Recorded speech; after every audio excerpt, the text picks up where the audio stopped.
সমর্থন হচ্ছে ভোটের জন্য, সমর্থন হচ্ছে ভাতের জন্য, সমর্থন হচ্ছে বাংলাদেশের গণতন্ত্রের জন্য, সমর্থন হচ্ছে স্বাধীনতার জন্য। এর বাইরে আপনাদের সঙ্গে আমাদের কোনো লেনদেন নাই। এটি যেদিন না পাই,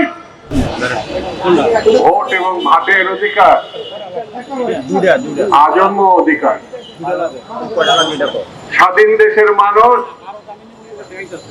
এই দুটি অধিকারকে নিজের মতো করে তারা মনে করে। এই অধিকার তাদের জন্মগত, কিন্তু স্বাধীনতার পর ৭৩ সাল থেকে বিভিন্ন ভোটে বিভিন্ন পর্যায়ে দু একটি ভোট বাদে ৯০-এর গণঅভ্যুত্থানের পর এবং শহীদ জিয়া রহমানের 79-এর নির্বাচন, প্রেসিডেন্সিয়াল নির্বাচন বাদে এই দেশের মানুষ কখনো ভোট দিতে পারে না, দিলেও সেটি উল্টে দেওয়া। হ্যাঁ, আমরা দৃঢ়ভাবে বলি, যারা মানুষ হত্যা করেছে নির্বিচারে, ছাত্রদের হত্যা করেছে, শ্রমিকের হত্যা করেছে, মেহনতি মানুষের হত্যা করেছে, সেই সব হত্যাকাণ্ডের বিচার হতে হবে অনতি বিলম্বে। জাতিকে আশ্বস্ত করেছে সরকার, আমরা সেই আশার এখনো অপেক্ষা করি।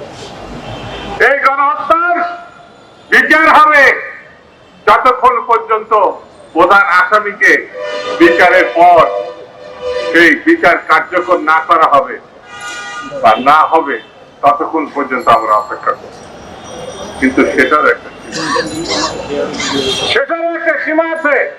যারা ভোটকে বিতর্কিত করতে চায় নানান কথা দিয়ে, ভারতেও এখনো যে নির্বাচন ব্যবস্থা আছে, পাকিস্তানে আছে, শ্রীলঙ্কায় আছে, এত পরীক্ষা নিরীক্ষা করেন কেন?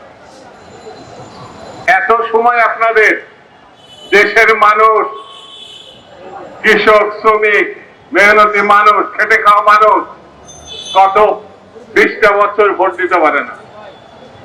সেই ভোটের আশায় হাসিনাকে বিদায় করেছে, যিনি 3টে ভোটের নামে তামাশা করেছিলেন। সেই ভোট তারিখ সময় উল্লেখ করে কাজ কাম শুরু করে, তাহলে একটা ফলাফল পাওয়া যাবে। যদি না বলে, তাহলে দেশের মধ্যে এক ধরনের আস্থাহীনতা তৈরি হবে। সেটা কারোর জন্য ভালো হবে না, দেশের জন্য না, সরকারের জন্য না, মানুষের জন্য। যারা লুটপাট করেছে, ব্যাংক ফাঁকা করে ফেলেছে, আমি অবাক হয়ে যাই। যাকে জাতির পিতা বলা হয়, যাকে মানুষ মাথায় করে ৭১ সালে মুক্তিযুদ্ধ করেছিল, সেই পরিবারে এত বড় বড় চোর তৈরি হবে, এটা বাংলার মানুষ কখনো ভাবে না। একটা মানুষ নাই, তার 2টি কন্যা সন্তান বেঁচে ছিল। তাদের যে 2 পরিবার, একটা সন্তান নেই যারা এই টাকা চুরি করে না। এবং সেই টাকা ভারতে, আমেরিকায়, লন্ডনে, অস্ট্রেলিয়া এমন জায়গা নাই যেখানে নিয়ে যাওয়া হয়। এই টাকা ফেরত আনতে হবে, আশ্বস্ত করেছে কেয়ারটেকার সরকার। শুরু করেন, আপনাদের যখন দিন শেষ হবে, পরবর্তী নির্বাচিত সরকার আসবে, সেই আরোগ্য কাজ তারা শেষ করবে। বিচার শুরু করেন, যতটুকু করে যাবে, তারপরে যে নির্বাচিত সরকার আসবে, সে আরোগ্য কাজ, সেই বিচার তারা সেটা মীমাংসা করবে। আপনারা শুরু করে শেষ করবে নির্বাচিত সরকার, আগামী দিনে যে সরকার। বন্ধুরা, সময়ে 1 ফুট, অসময়ে 10 ফুট, আমাদের কথায় আছে। সেই জন্য সময়কে ব্যবহার করতে হবে। আমি মনে করি বর্তমান সরকারের যে প্রধান আছে, ডক্টর ইউনূস সাহেব, বিচক্ষণ লোক। দেশে বিদেশে তার অনেক প্রশংসা আছে।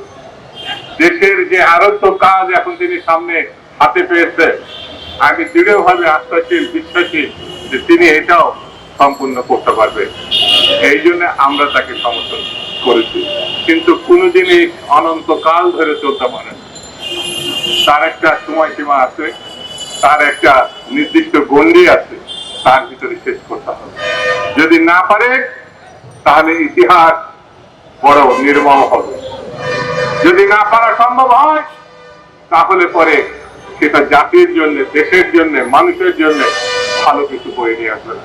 সেই জন্য সমর্থন হচ্ছে ভোটের জন্য, সমর্থন হচ্ছে ভাতের জন্য, সমর্থন হচ্ছে বাংলাদেশের গণতন্ত্রের জন্য, সমর্থন হচ্ছে স্বাধীনতার জন্য। এর বাইরে আপনাদের সঙ্গে আমাদের কোনো লেনদেন নাই। এটি যদি না পাই তাহলে পরে যে আন্দোলন চলছে 16 বছর ধরে, সেই ভোট এবং ভাতের আন্দোলন চলতেই থাকবে যতক্ষণ পর্যন্ত মানুষ সাহায্য দান করতে পারবে। এটাই হচ্ছে আমাদের শেষ কথা। ভালো থাকবেন। খুদা হাফেজ।